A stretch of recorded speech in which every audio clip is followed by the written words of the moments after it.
నమస్కారం. Welcome to my channel. ఈ వీడియోలో ఏపీ ప్రభుత్వ ఉద్యోగులకు మరియు పెన్షనర్లకు సెప్టెంబర్ నెల జీతాలు, పెన్షన్లు జమ అయ్యే తాజా సమాచారాన్ని అయితే తెలుసుకుందాము. వీడియోని ఎక్కడ గాని స్కిప్ చేయకుండా ఎండ్ వరకు చూడండి ఫ్రెండ్స్. అప్పుడే ఇన్ఫర్మేషన్ పూర్తిగా అర్థమవుతుంది. సో, వీడియో చూస్తున్న ప్రతి ఒక్కరు వీడియోకి లైక్ చేయండి. వీడియోని తోటి ఉద్యోగ పెన్షన్ మిత్రులతో అయితే షేర్ చేయండి. కొత్తగా మన ఛానల్ చూస్తున్నవారు సబ్స్క్రైబ్ చేసుకున్నట్లయితే దయచేసి మన ఛానల్‌ని సబ్స్క్రైబ్ చేసుకోండి. దీని ద్వారా నేను చేసే లేటెస్ట్ వీడియోస్ మీ వరకు రీచ్ అవుతాయి. ఆలస్యం చేయకుండా వీడియోలోకి తెలుపుదాము. ఫ్రెండ్స్, మనందరికీ తెలిసిందే సెప్టెంబర్ నెల రెగ్యులర్ పేరోల్ అనేది enabled between 19th to 27 in the month అని అయితే ఉంది. అంటే డీడీఓ గారు మన యొక్క బిల్లులన్నీ కూడా నిన్నటితోనే అప్లోడ్ అనేది కార్యక్రమం పూర్తి అయిపోయిందనమాట. సో, ఇప్పుడు ఉద్యోగులకు మరియు పెన్షనర్స్‌కి ఇద్దరికీ కూడా ఈ విధంగా బిల్ నెంబర్స్ అయితే జనరేట్ అవుతున్నాయండి. సో, డీడీఓ గారు అప్లోడ్ చేసినటువంటి ఈ జీతాల మరియు పెన్షన్ల బిల్లులను ఎస్టీఓ గారు కూడా ఆల్మోస్ట్ అప్రూవల్ చేశారనమాట. సో, అందువల్ల బిల్ నెంబర్స్ కూడా ఉద్యోగులకి, పెన్షన్‌కి ఇద్దరికీ జనరేట్ అయ్యాయండి. సో, హెర్బ్ పేరోల్ నందు సాలరీ బిల్స్ అయితే అప్లోడ్ చేయడము కంప్లీటెడ్ అయిపోయిందనమాట. సాలరీ మరియు పెన్షన్ బిల్స్ కూడా నిన్నటితో. సో, ఇక్కడ మనం చూసుకోవచ్చు పెన్షనర్ యొక్క పే స్లిప్స్ కూడా డౌన్లోడ్ అవుతున్నాయి.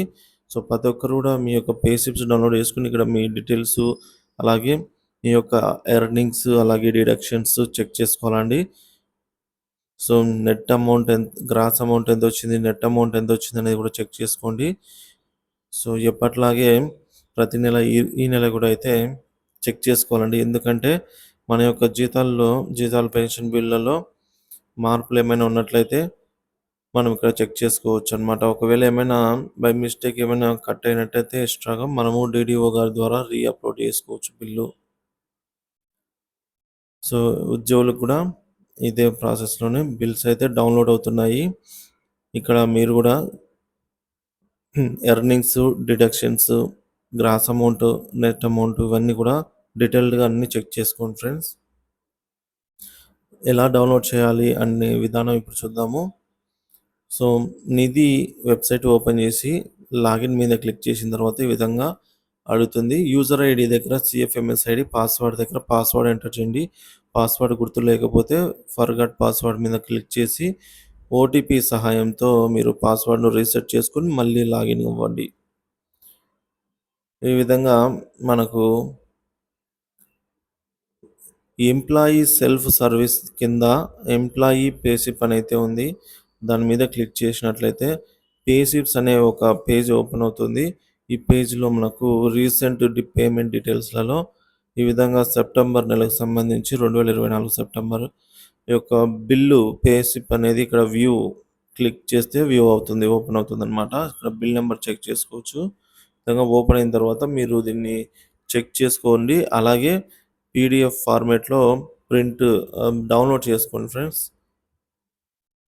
ఆ విధంగా అయితే ఉందన్నమాట. సో, ఇప్పటి వరకు ఉద్యోగులకు, పెన్షనర్లకి పే స్లిప్స్ డౌన్లోడ్ అవుతున్నాయి. చెక్ చేసుకొని డౌన్లోడ్ చేసుకోండి. ఏమైనా మిస్టేక్స్ ఉన్నట్లయితే ఖచ్చితంగా డీడీఓ గారిని సంప్రదించండి. మళ్ళీ బిల్ అనేది సరిచేసి అప్లోడ్ చేస్తారు. ఇకపోతే మనకు రాష్ట్ర ప్రభుత్వం అక్టోబర్ 1న జరగబోయే వేలంలో 3,000 కోట్ల రూపాయలకు ఇంటెండ్ పెట్టిన ఏపీ ప్రభుత్వం అండి. ఇక్కడ క్లియర్‌గా చూసుకోవచ్చు. The following auction of state government securities.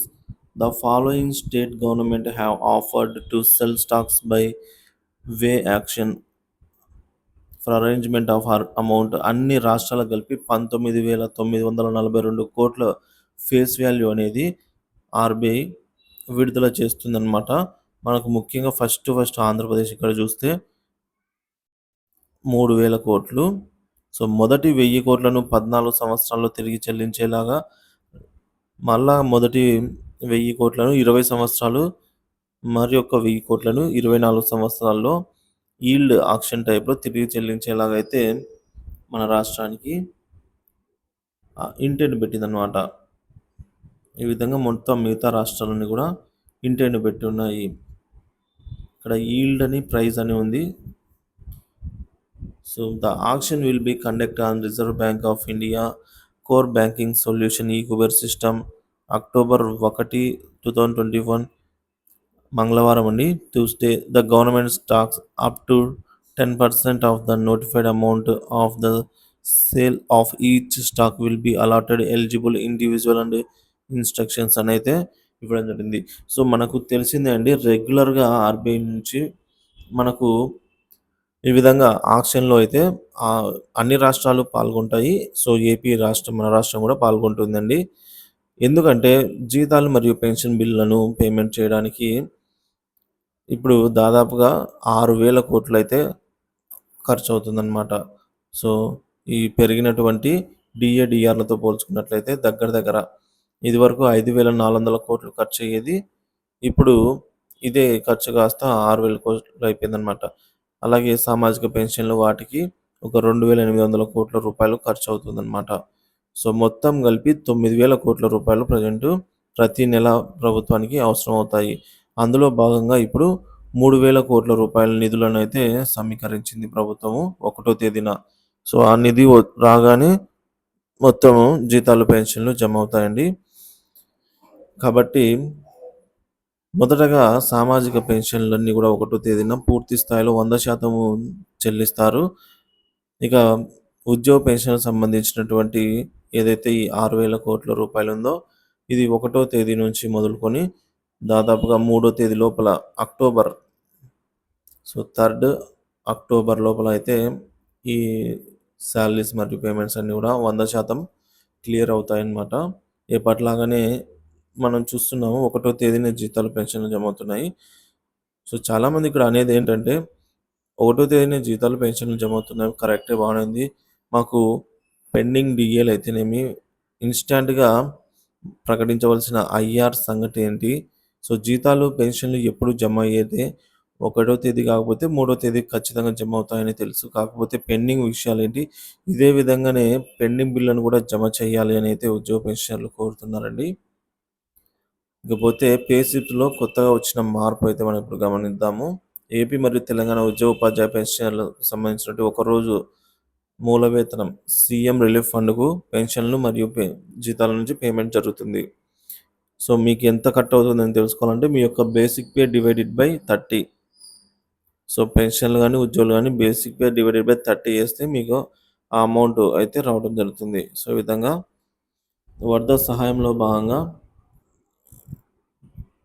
AP JAC తరపున ఉద్యోగ, ఉపాధ్యాయ పెన్షనర్స్ అసోసియేషన్ ప్రతినిధులు వీరైతే చైర్మన్ నేతృత్వంలో ఒక్కరోజు బేసిక్ పే సీఎం రిలీఫ్ ఫండ్‌కు ఇస్తున్నట్టు ఇక్కడ లెటర్ అయితే అందజేశారు. అందులో భాగంగానే ఈ అమౌంట్ కట్ అవుతుంది. ఒకవేళ ఒకరోజు బేసిక్ పే డిడక్ట్ అవ్వకూడదు అనుకుంటే, సీఎం రిలీఫ్ ఫండ్‌కు ఒకరోజు మూల వేతనం ఇవ్వకూడదు అనుకుంటే, మీరు మీ డీడీఓ గారికి రాతపూర్వకంగా సబ్మిట్ చేసి ఉండాలి.